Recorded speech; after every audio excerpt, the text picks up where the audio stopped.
Welcome to Triumph and Disaster, a show dedicated to manly creativity and culture. Brought to you by your host, Cameron McHarg.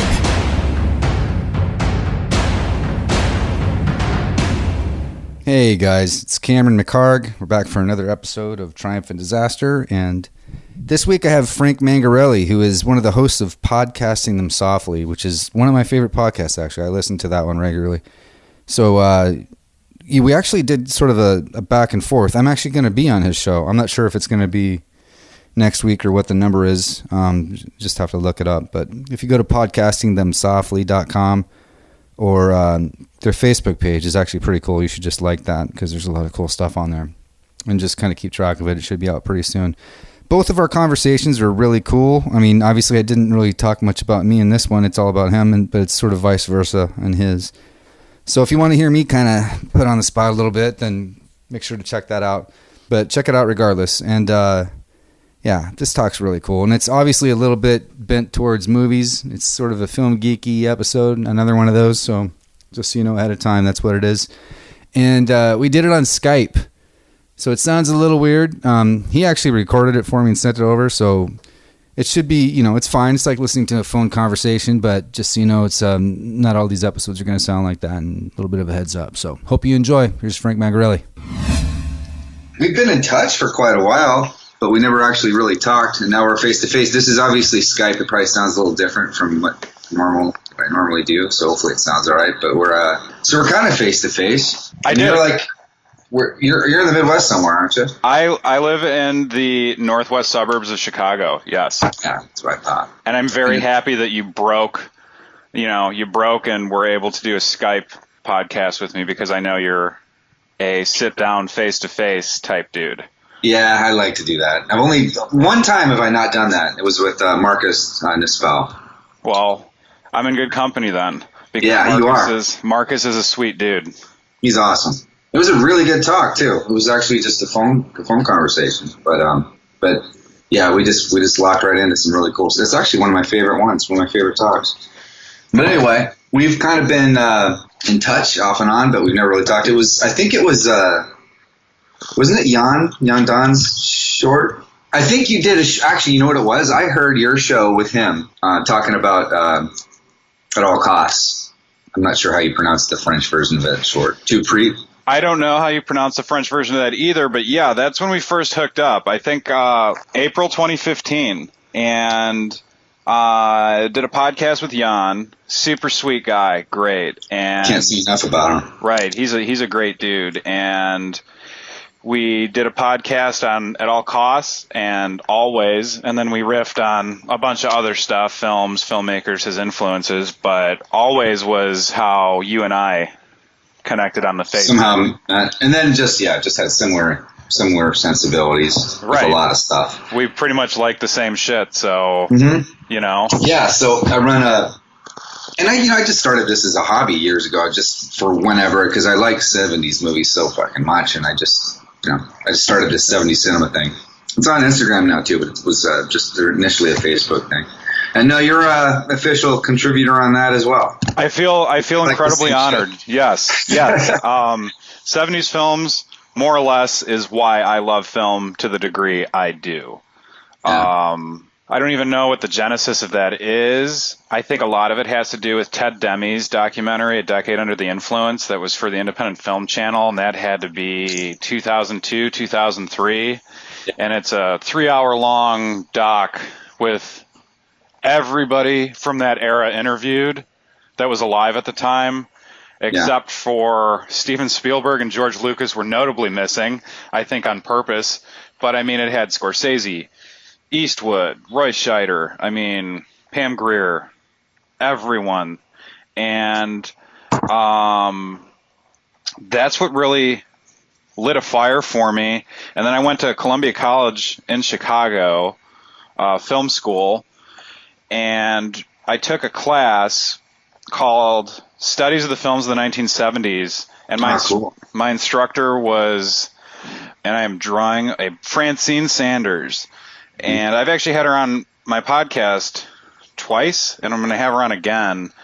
But that was when I actually learned about the importance of the films and what the films were really about, as opposed to looking cool and having cool actors and dialogue. You know, that's when I had no idea that Chinatown was a slight metaphor for the Watergate investigation. And there was a lot of that, or you know, metaphors with Vietnam and a lot of different and things I had no idea that, you know, George Romero, who recently passed, the zombie movies were all about social and racial injustice.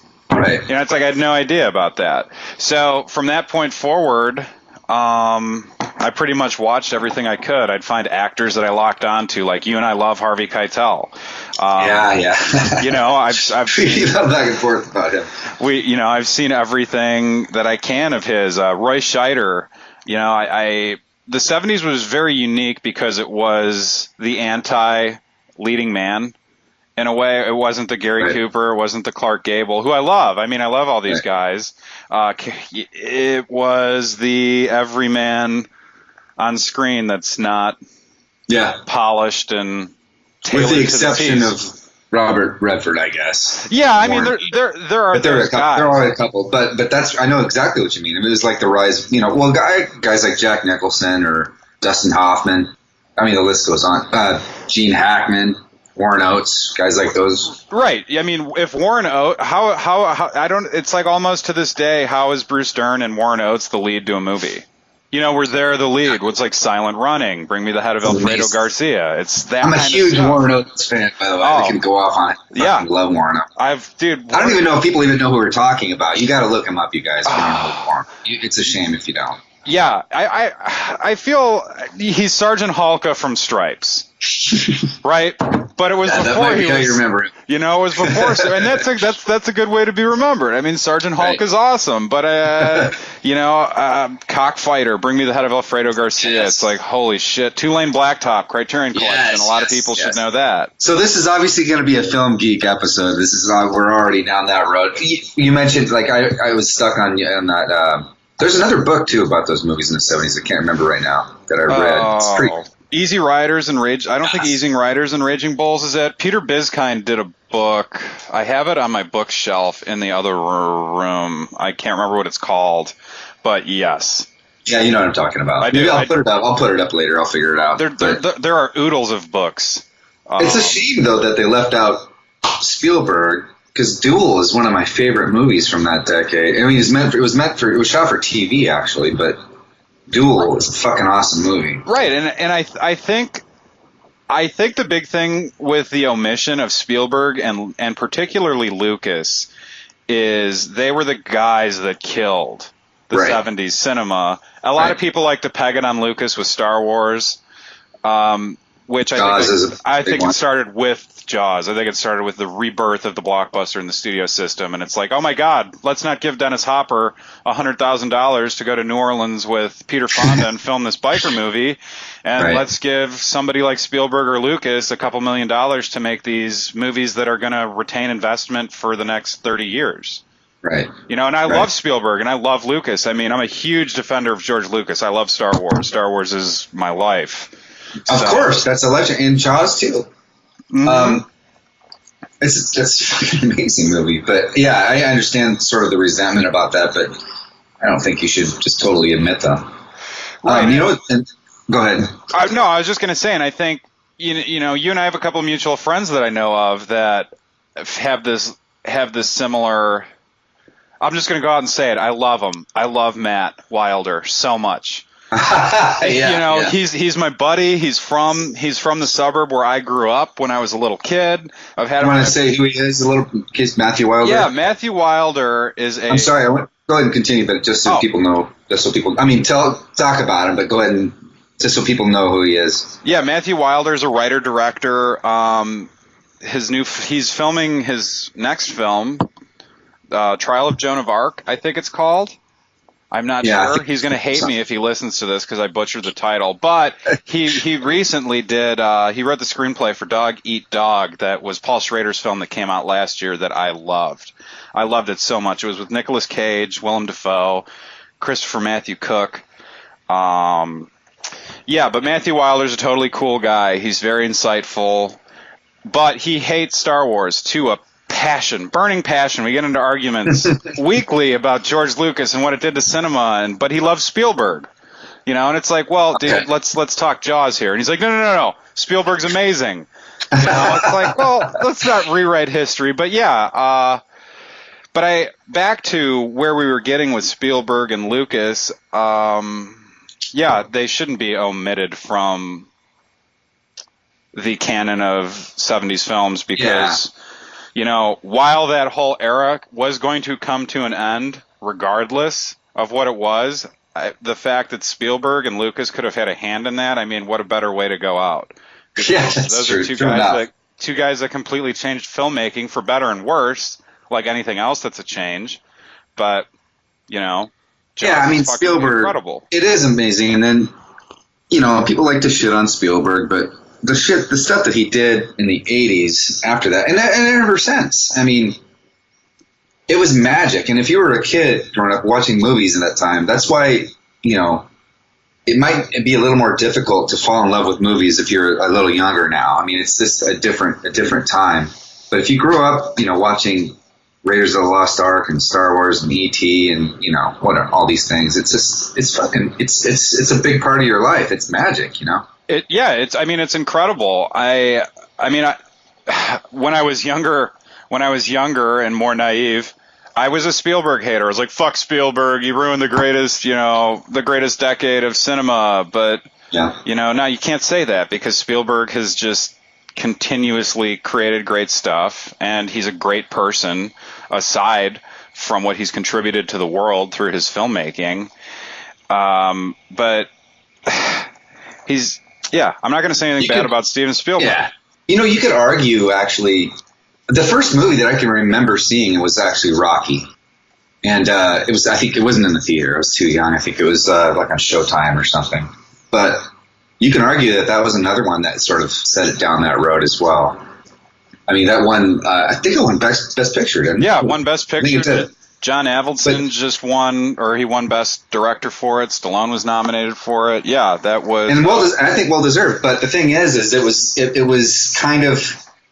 because it wasn't sort of a cynical political movie, from the set, it sort of was this uplifting, in a way. It's sort of, people argue that changed the trajectory into the 80s. Filmmaking, especially considering Avildsen made Joe and Save the Tiger beforehand, which are two movies that completely fit into the groove of, my world is fucked. Right. Everybody's against me. I'm an extinct man living in a world that doesn't believe in me anymore or know who I am. But yeah, Rocky, for as oversaturated as that falls into the category with Spielberg and Lucas. For as oversaturated as it can get, Rocky's still one of the greatest movies ever made. I fucking loved it. I have no shame in saying that. I wonder what Wilder thinks about that, by the way, Matthew Wilder. Well, I'll message I'm sure him he's a little probably bit. listening. So the thing about him, by the way, he's one of the most intense cinephiles that I've ever met. He's an encyclopedia. He's probably, everybody knows, Tarantino is. I think those guys could probably go head to head with their knowledge if they ever sat down and talked. He's very opinionated. He's really snarky, but when you know the guy, he's a real sweetheart guy. Actually. Totally, he's a real sweetheart guy. He's just he's got a very rough edge sense of humor. God, a couple years ago, he came home, I think, to visit his family for the holidays, and I met him on Thanksgiving. I cut Thanksgiving short with my mom to go meet him at a bar outside of the city, and it was just the two of us in this dive bar, and we were just talking about the shit we would normally be talking about, and there was some guy that was sitting to the right of us. He was some salesman or something, and he overheard our conversation because we were talking about something, super in-depth about some, subgenre of a genre from the 70s or something like that. And then the guy made somehow it got morphed into like a World War II conversation, and Hitler got brought up. And then this guy asked Wilder about something with Hitler, and then Matt just turns to him and says, "Have you ever seen Triumph of the Will?"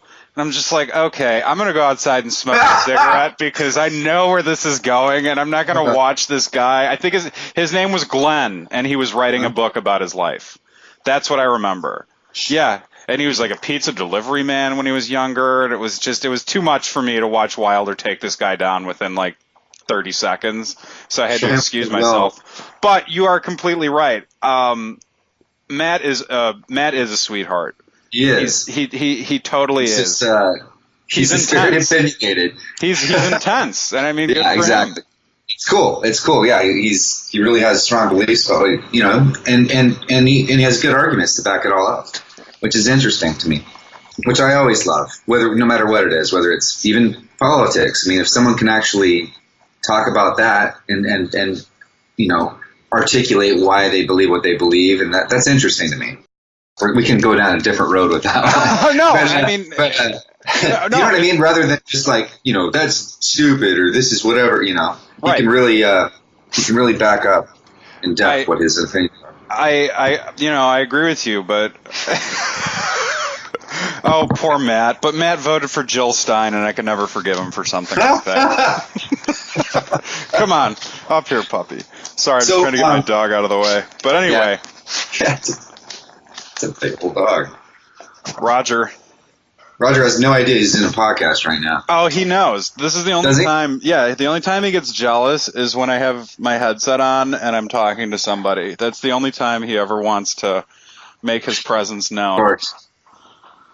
So, podcasting him softly, and you also edit another film site, right? I do. I'm an editor at MovieViral.com, which I had. They had syndicated a lot of stuff I had written for my own website, Podcasting Them Softly, and then they recently rebranded to fuse film and politics together, which... Oh, really? Yeah, so if there's one thing that I love as much as cinema, it's political science. So right away I was just like, oh my God, you guys, this is amazing. And James Murphy, who... has been my contact there. I believe he's a co-owner of the website. He recently told me about the rebranding, and that got me super excited because I try not to go down the political road when I write something for my outlet, or if I'm doing a podcast about a movie. I mean, sure, stuff's going to come up, but I try and, for the most part, stay somewhat neutral. But this is perfect for me because now it's like I don't have to worry about... Gloves off. Right, it's gloves off, essentially. So the first piece I wrote was the gangs of Trump populism, talking about Bill the Butcher from Gangs of New York and how he's very much akin, or I should say how Donald Trump's very much akin to Bill the Butcher from Gangs of New York with a lot of their sensibilities, the things they say, their ideology. But as I was actually writing it, I found that there was something that separated the two of them drastically, and that was honesty. Yeah. That was honesty and patriotism was what I found. So anyway, yes, I'm an editor there, and then thank you for allowing me to be a contributor on your 70s. Oh yeah. That's fantastic too. That's interesting. That was really an accidental segue for me with the politics and with you on this site. Actually, I didn't actually know that there was that direct connection. And that's interesting. Because I was talking about how Wilder is opinionated and how I like talking with people, even if it's political. And so I didn't know that. And shit. When you're talking about the 70s, that's what we were talking about. And most of those films, not necessarily all of them. That's not why I love that whole decade, but that's a part of it. Yeah, and you have all these movies that are so fucking relevant today, like All the President's Men, for example. Couldn't be more relevant. Yeah, I recently rewatched All the President's Men. When all the Russia shit really started to hit the fan, and the special prosecutor Robert Mueller got appointed, and it started to get more tangible legs than just what was being reported by the press. And when I say the press, I mean the New York Times and the Washington Post, who I think have done a pretty fantastic job. And, the Washington Post is what Woodward and Bernstein worked for. You mean done a fantastic job then or now? Both. Okay. But I never put it together because it's been a while since I've gone through my Watergate history or I've seen the film that, Woodward and Bernstein worked for the Washington Post. Washington Post was who uncovered the Watergate scandal, and the Washington Post has been the one to the major outlet that has been reporting everything on the whole Trump-Russia thing. So naturally I've watched, All the President's Men. Yeah. I mean, it goes beyond that. That's the most direct here to then relevant, but there's, what is it? 3 Days to Condor. There's what's another one with Warren Beatty? Parallax View. Yeah. I mean, the list goes on. But I don't normally talk about politics on this thing, but there's no rules. Maybe we can go down that road a little bit if you'd like. Oh, but if you would like to, it's your show, sir. It's interesting. I mean, because there's so much, and you don't see that as much anymore. But I mean, movies can be so fucking powerful with that kind of thing, with getting a message across without really, being didactic and hitting you over the head with it too hard. It can kind of be, especially with comedy, actually. Especially with comedy, you can really kind of get people to think or get subtle messages. Who's really good at that? I think is Bobcat Goldthwait. Bobcat did what was the movie with Robin Williams? World's Greatest Dad. World's Greatest Dad. God. Yes. I fucking love that movie. World's Greatest Dad is so good. And then I'm pretty sure he did God Bless America. Yes, he did. God Bless America is a movie that, 90% of people who watch it would absolutely hate it, but then the 10% of us who watch it just get it. And it's I was so grateful that he made that. Wow.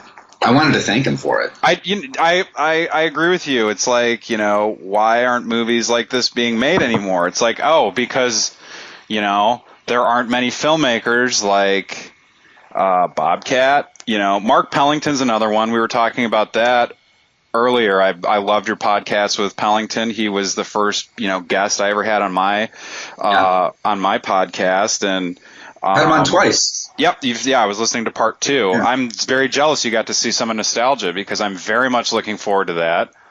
Oh, I got to sit in. I mean, I don't want to interrupt what you're saying, but I got to sit in and see some of the editing process while he was doing it, which was pretty cool. He's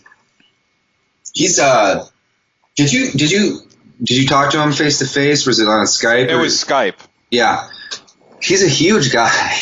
He's a big, imposing guy. Like, he's a great big, he's built like a NFL lineman or something. Right, yeah. And, his dad literally was. Right. A pretty famous. For the what? Oh, God. Baltimore, yes. Johnny Unitas team. Right, yeah. I'm just saying this because he's a really, really sensitive guy. And the thing about him is, and you talk about, we were talking a little bit about I Melt With You and how that's one of your favorite movies. He's really an artist, this guy. Mark Pellington's really an artist, and he's gone through periods, just like any artist, like Picasso had a blue period, and that's sort of his blue period. He really, for a guy who's made, it's kind of like he's one of those guys who's sort of traded off kind of a one for them, one for me kind of a thing, Mothman Prophecies, and I Melt With You, for example. A bigger one, and then one that's a little more personal. Arlington Road is actually one of I fucking love that movie. Speaking of political. Arlington Road is brilliant, and that was a movie that was ahead of its time. That's very much in line with homegrown terrorism, which I think is something that we have to deal with now. But yeah, dude, I was so nervous because this was the first, filmmaker I got to talk to, and his I Melt With You means so much to me. I think that's truly such a brave film to have made. I remember seeing the trailer for it when it first came out. I rented it the first day on VOD, and I mean, that movie just blew my fucking socks off, man. And I've watched it multiple times since then. But like you were saying, so I'm getting hooked up with him on Skype. You know, I call him, and I was under the impression we were just going to do audio. So he's got his video on. So I was like, well, I'm going to turn my video on. And he's just like barreling towards his, his Mac or whatever he has. And he's like, yeah, hang on a second. And he's got his shirt off. And his hair's like standing up. And he's like, moving around his office. He throws his shirt on. And I'm just like, you're like a cross between Jack Nicholson and the dude from The Big Lebowski right now. I mean, this is just that's so intense for me. But, then he sits down and he gets into his process of, you're right. He's an artist and his creative process of doing things. And it was a very important moment to me to be able to speak to him about I Melt With You and listen to what he had to say and how much of a personal film that was for him, because that was the first film he made after his wife passed. And I was just going to say that. What was it about that for you were you going through a pretty dark? No, not necessarily. I mean, you just connected with it. The vulnerability of it? That's a very good question, and that's a bit of a loaded question, and I'm going to try and answer that the best way I can. I have always been drawn to transgressive and perverse film, literature, music. I've always liked that. I've always liked to take my mind to places that it normally wouldn't trek towards, and I'm not afraid of where it would go, and I think that's a lot of hang-up with I Melt With You. I love Abel Ferrara. I think Abel Ferrara is one of my all-time favorite directors, and Jesus Christ, I mean, that guy just makes some of the darkest movies I've ever seen. Yeah. But with him and Michael Haneke and I mean, we could go on forever about transgressive cinema. I mean, Ridley Scott's The Counselor. Holy shit, that's like the greatest bait and switch of a movie I've ever seen in my entire life. That surprised me. That was a surprising movie. But no, I mean, I think I saw it at a time in my life. I was probably in my mid-20s. I did nothing after going to art school. I got a working man job, which I still have now, and I wasn't taking anything seriously. More or less in my life. I was very apathetic. I was coasting through life. I'm still somewhat apathetic now. But I don't know. It doesn't sound like it from what you're writing and what we were just talking about. That's true. Thank you for the nudge of encouragement and motivation. I'm not sure where I particularly was at that point in my life. I mean, I wasn't doing anything like I'm doing now, which I'm very proud of everything I've done thus far. But there was something so striking about that movie, and there was something about, I look at I Melt With You as being a very reflective picture. This throws up everything that's inside of us that we constantly bury, that we don't want to think about, that's in our psyche, that's rolling around in our subconscious, greed, addiction, grief, anger, everything that scares you about who you are, that you try your hardest not to let show, even in your most vulnerable private moments that you ignore. Your shadow. Yeah, I mean, this is like a shotgun blast all over the screen, and it's very personal, and that's what I took from it instantly. That this is an incredibly personal film from a filmmaker who is being incredibly vulnerable and going through catharsis while making this. That's what I mean by how I have respect for him and call him an artist. It's because of those reasons. His vulnerability and his and that's what I saw in that process, that editing process. Actually, I mean, I didn't see that much of that film of Nostalgia, which just recently finished. I think there may have been just a screening recently. I'm not sure. Dude, I mean, I saw like a 10-minute clip, and man, there's a lot of feeling in his work. There's a lot of emotion in there. There's a lot of longing, and nostalgia and just this feeling of longing and melancholy and missing something and wanting something. It's really visual poetry what I saw, and it's impressive. And it's not the first time. I mean, there's something about that you see in a lot of his stuff, particularly. So, not without putting any kind of a message in something. That's not what I'm talking about. But with really expressing yourself on a really raw, vulnerable level, he does that, and he manages to do that in big budget, big level things. That's an artist to me. That's impressive. I agree, and I think that's a testament to who he is as a filmmaker. Because look at the cast he assembles. You get 4 super good looking guys that look good on camera. You get Thomas Jane, Rob Lowe, Jeremy Piven, Christian McKay. And the first half of the movie is a rip-roaring party. I mean, it blows Wolf of Wall Street out of the water. It's like they're just popping pills, doing drugs, hanging out with the young chicks from the local bar that they all lured back to their place, with drugs and alcohol. And then all of a sudden the movie just takes this fierce turn.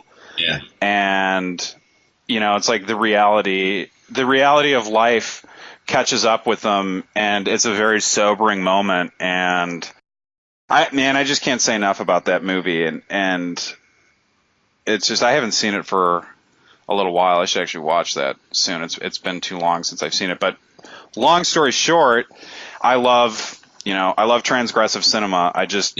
That's stuff you're not going to see. So tell me, I'm interested, man, talking about that and talking about what you do with film criticism, which is essentially what you do.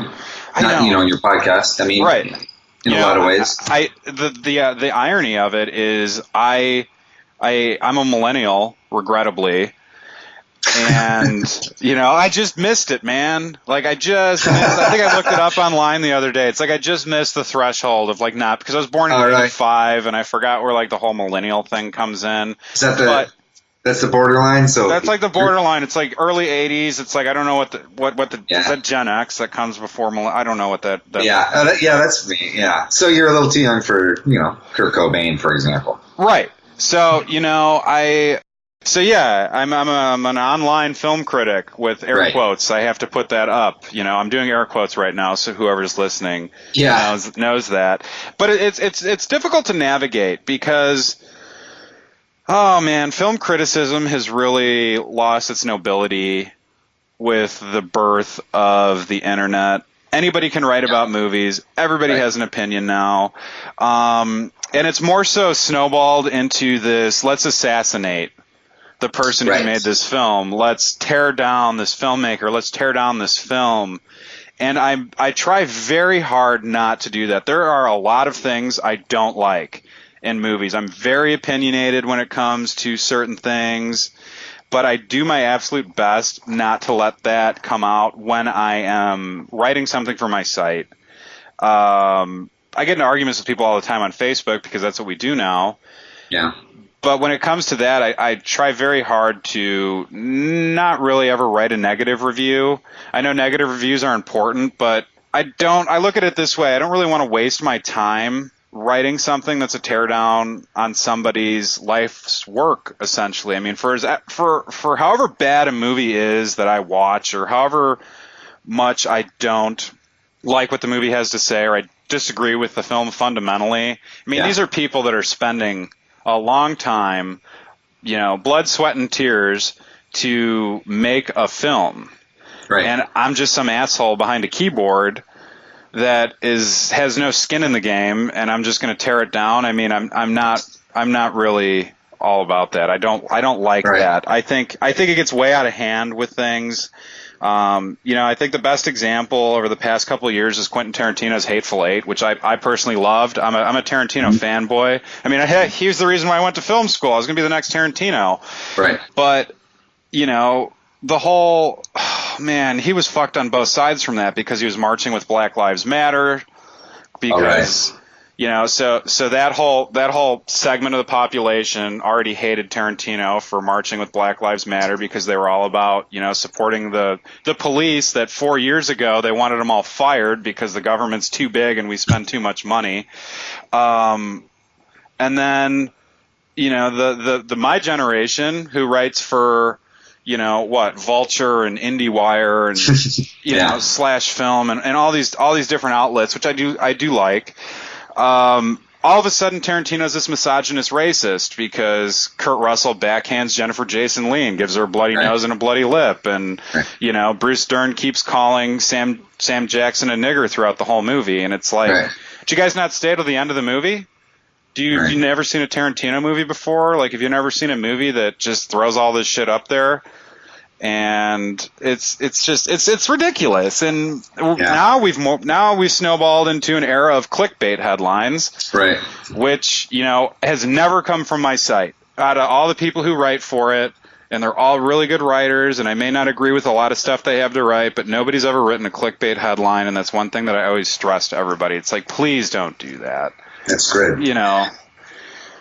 So I mean, I respect what you're saying about that. I mean, like, getting a movie made is a major accomplishment. So I understand, I kind of like to tread lightly sometimes. I don't really want to, although I feel the gloves can be off a little more with big studio movies. I feel like I don't really give a shit. I mean, if something is terrible from there, then I'm okay with slamming that. But if it's like something smaller that was, really, really hard to make, and it was, if I don't like it, I'm probably not going to say much about it.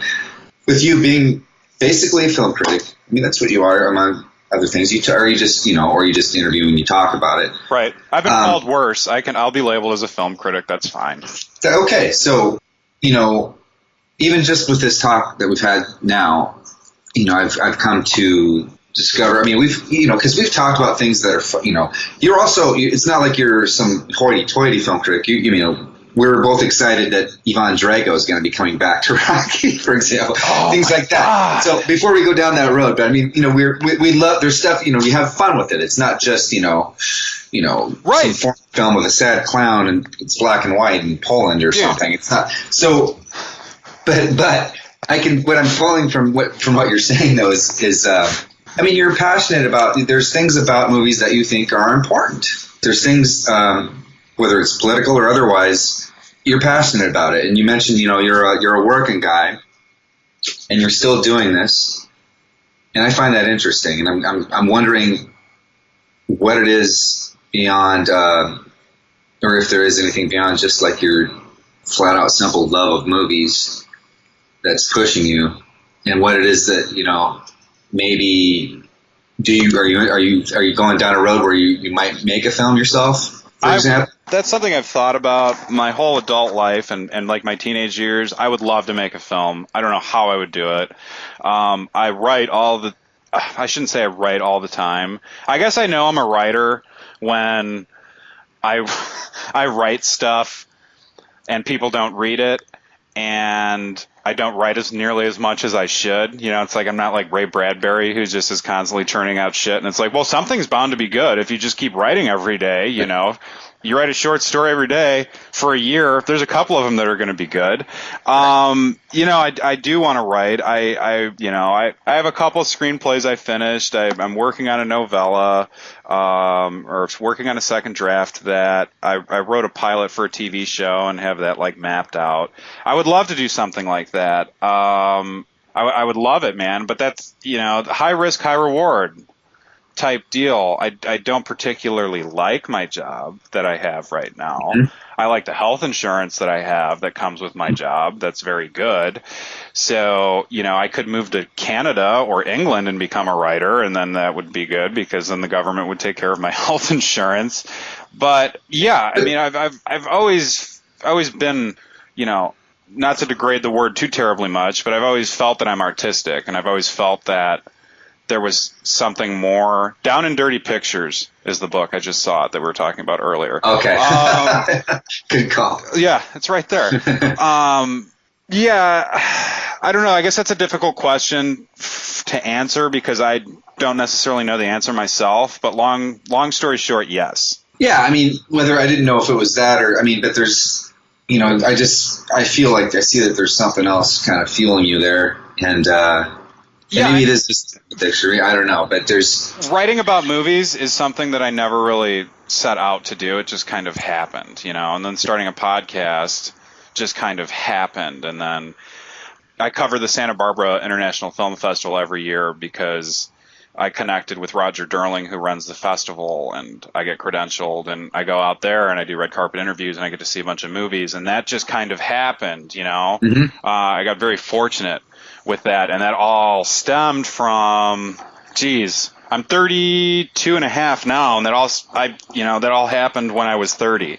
I started to take myself more seriously. I started to take what I was writing more seriously, and then it all just kind of morphed into where I'm at now, and I'm happy where I'm at now. I want to continue to do more, and I want to continue to see where this goes because I know that I have more inside of me than just my output now. If that answers your question.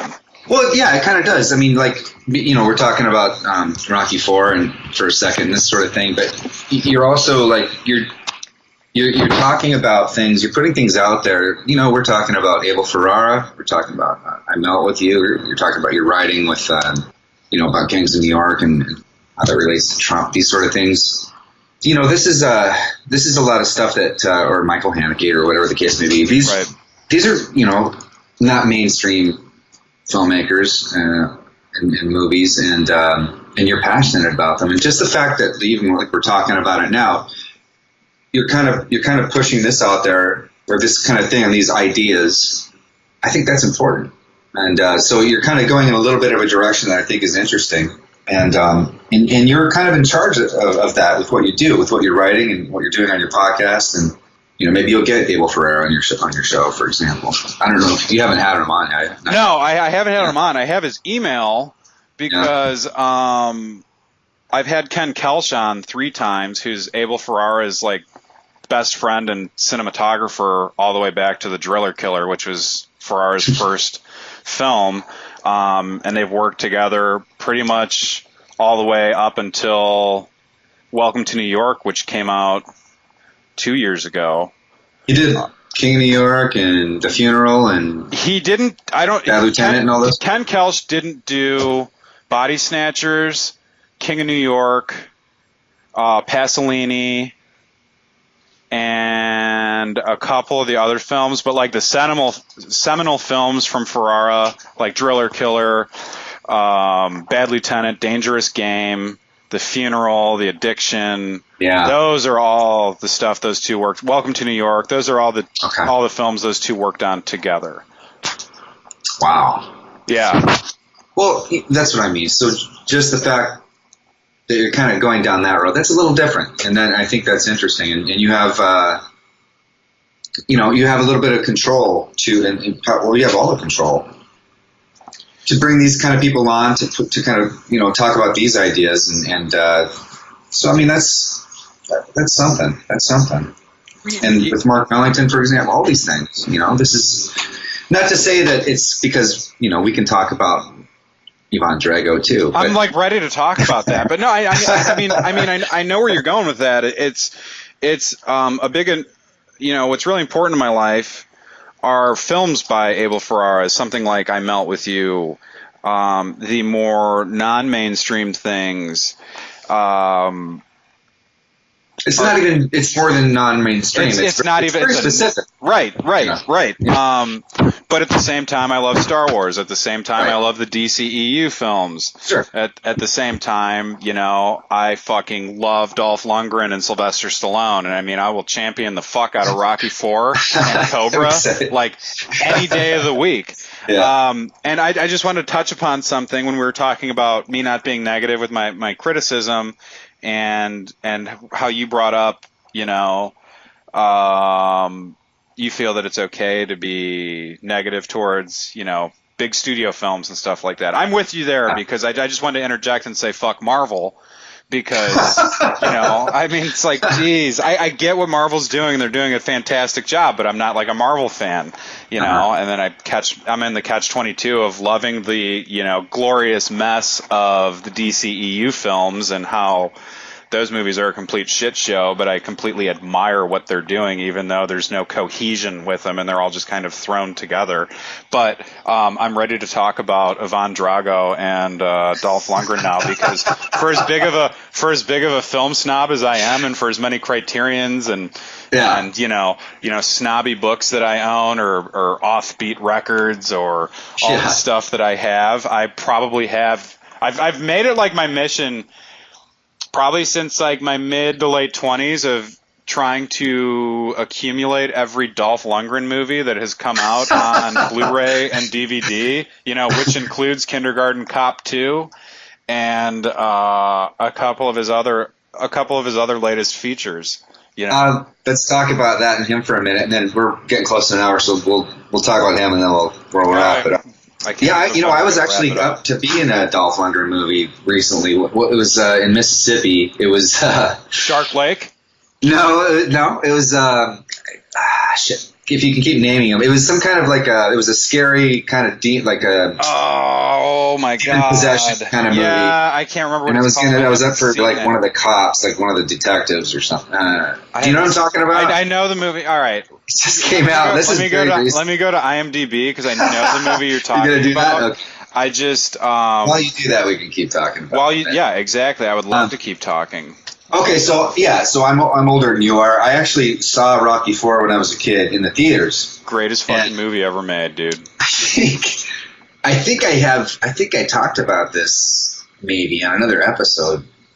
But one of the things, when you talk about movies that there's, for everybody that is doing what you do or what I do, or if you're involved at all in movies, there's always that one, or at least maybe a couple that you saw when you were a kid that changed everything. So there were several for me for different reasons. Raiders of the Lost Ark and 70mm with the curtain that opened up in the beginning. Right. That was my magic thing. That movie did it. But Rocky IV, oddly enough, when I was a kid in the theater, this is during the Reagan era, and I remember, it was just in some suburban mall, movie theater, and it was packed. It was packed. It might have been on a Friday night or something. And when Rocky knocks Ivan Drago down, and when he won, the fucking crowd got to their feet in the movie theater and cheered and applauded. And something about that, just that communal experience. It almost is, even though we're talking about Rocky IV and it's kind of funny, it gives me goosebumps, because that is one of the experiences in movies as a kid that made me. It changed me, because I loved it so much. It's so important, this movie theater experience, not just watching it on your iPad. I'm pretty passionate about that. I mean, it's fine to do that with a lot of things, but some things really should be seen in the theater. I haven't seen it yet, but I'm guessing Dunkirk maybe might be another example of that. But these big. Can you imagine seeing Lawrence of Arabia on a phone? No, man. Or 2001 on a phone? No. But this emotion, not just a cinematic experience, but this emotional experience that you share with people, like when they got on their fucking feet and cheered, it was amazing, and it was one of the things that kind of changed the trajectory of my life. Rocky IV with fucking Ivan Drago. But it was just that emotional moment. It was a big deal for me. And I love it. I still love it just thinking about that. And that's incredible, because I love that you have that connection with Rocky IV, because I didn't have that experience with Rocky IV. My experience with Rocky IV was watching it on cable when AMC or TNT would run all the Rocky movies. Sure, I'd seen 1 and 2 a bunch of times, and 3 I'd seen, and then 3 and 4 went down a whole different road. Right, and then 4 is just I had to hear from my mom and my dad how terrible Rocky IV was, and the wheels came off the franchise, and it's just don't even bother with it. Then I got older, and what, dude? That movie clocks in at 88 minutes or something obscenely short about that. And it's got one of the best movie soundtracks of all time. For sure. And, Rocky ends the Cold War with that fucking movie, dude. It's he did it all together. Right. It's he had the alternative history before Tarantino 30 years later made Inglourious Bastards with oh wait, this is how World War II really ended. You know what I mean? But it's Rocky fucking premiere clapping for him. You know, and then it's Rocky ends the fucking Cold War, and then all of a sudden, during this whole, like, I guess what I'm trying to say is, if I can change and you can change, we all can change. And then all of a sudden that spins Ivan Drago, who killed Apollo Creed at the beginning of the film, into like this sympathetic like anti-hero when he tells the general dude or whoever his handler is to like go fuck off. Yeah, right. And then there's like the weird robot that Paulie has. It's just, you know, that movie I feel like encompasses the obnoxiousness of 1980s, not only cinema but pop culture. Yeah.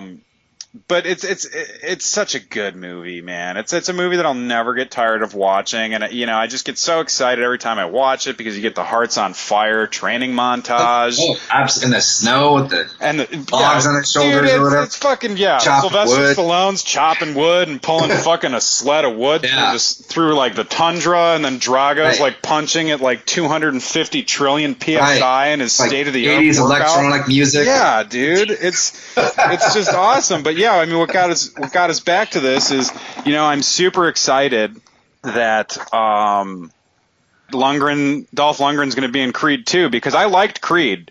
I liked it more than I thought I was going to. Me too. I thought it was. I'll get to it in a sec. I think Stallone's probably. I don't think he's quite Warren Beatty level with like auteurism and how important he is to the film industry, but he's pretty fucking close. He's a fantastic writer, dude. That guy is a good writer. That guy reinvented himself 3 times: Rocky, Rambo, and then the Expendables franchise, and then now he's doing it with Creed, with a realistic way of bringing Rocky back into the cinema, you know. Right. But yeah, he's clearly a really sharp guy, and he is a good writer. He's amazing, and I mean, after I saw Creed in theaters, I liked it a lot more than I thought I was. And the first thing I thought of is the natural progression for this franchise to go in is Adonis Creed needs to fight Ivan Drago in the next movie, because his son, apparently, right? I don't think it's the son, man. He's fighting Drago himself? I mean, okay, what is more steeped in Greek mythology than the illegitimate son of Apollo Creed fighting the man who slayed his father? And I mean, keep in mind that Dolph Lundgren is significantly younger than Stallone, and he's in realistically good shape. I mean, he's not a hulking mass. The guy's taken care of himself his whole life. It could be. You could be right, dude. But yeah, I mean, come on. I'll tell you this much, man. I fucking have little to no interest if he's fighting Drago's son. Yeah. Because that's ridiculous. He's got to fight the guy that killed his dad, man. They'd probably make him some kind of, you know, badass, like MMA, UFC type guy or something to make it. Do you know what I mean? Like to make it sexy, right? I know what you're talking about. But you know, you'll love this. I love Dolph Lundgren so much. My buddy. Derek Wayne Johnson, he's a filmmaker. He made John G. Avildsen, King of the Underdogs. It's a documentary about John Avildsen, and I recently just published our podcast, our chat with him, about his film. And now Derek is working on 2 simultaneous documentaries. Stallone, Frank, that is, about Frank Stallone, which is awesome. That's amazing. It's amazing that he's making a doc about Frank Stallone. And then he's also working on... He's also working on... 40 Years of Rocky, Birth of a Classic for Stallone. And I have been browbeating him weekly about making a documentary on Dolph Lundgren. And I will not stop until Derek makes this movie with me. Yes. You know, I don't know if you've seen it, and if you haven't, I'm going to send you the link instantly, or after we're done chatting. I'll post it up on the blog then. But it's Dolph Lundgren at some Swedish festival where he sings A Little Less Conversation, the Elvis Presley song. And then he's doing like karate moves and like breaking fucking ice with his forearm. Jesus. Dude, it is the greatest thing you have ever fucking seen in your entire... It's like, it is the greatest YouTube video that no one knows is on YouTube except people that I'm connected with on Facebook because I post it like once a month because it's that good. But yeah, I mean, I was talking to my buddy Derek, and I'm like, dude, we need to make the documentary Dolph Lundgren a little less conversation because. I mean, I don't think a lot of people know, but Dolph Lundgren's like a chemical engineer, man. Yeah. He's got a degree in chemical engineering. He was going to MIT, and then he fucking drops out of MIT because he meets Grace Jones, and he follows Grace Jones to New York City, and he's a fucking bouncer with Chaz Palminteri at Studio 54. And then all of a sudden he's in Masters of the Universe, and then he's in Rocky IV, and he becomes like this, you know, the B-movie action star. Right. And you know, the guy's incredible. He's a supremely interesting person. I'm gonna put that link up on triumphantdisasterblog.com. Dude, I hope you get Dolph on your show eventually. That would be amazing. God, I would just spontaneously combust if I got to talk to Dolph Lundgren. But I will say that the YouTube video was made to be put on Triumph and Disaster. I'll do it. Yeah. Let's wrap it up because I think we're a little over an hour. But it's been fun. It's been a lot of fun. I'm glad we can finally actually just shoot the shit regardless. Right. Everybody gets to listen to it now, and yeah, man. So we'll be in touch for sure. Yes, thank you very much for having me on, man. This was a pleasure. It's not often that I guest on podcasts, so thank you for that. Yeah. Okay. So that was Frank Mengarelli, you guys. Hope you guys enjoyed that. Make sure to go, subscribe to Podcasting Them Softly. Go to iTunes, check that out. Also, check out MovieViral. That has a Facebook page as well. It's MovieViral.com. And you can read a bunch of the stuff that he's written. Obviously, he's a really sharp and interesting guy. And so go there and check that out. And like I've said before, if you leave a rating and review, it really helps iTunes to promote the show. And I'll call you out and thank you on the show. Mickey Strider actually left a review last week. So unless you want to remain anonymous, I just really appreciate it and I'd love to call you out and thank you. Same thing if you leave a little something on PayPal. If you like what we're doing, if you want to just like throw down a few bucks, like you might pay for a coffee or something, it really kind of helps me keep things going. So that's it. I hope you guys enjoyed. See you next week in Triumph and Disaster.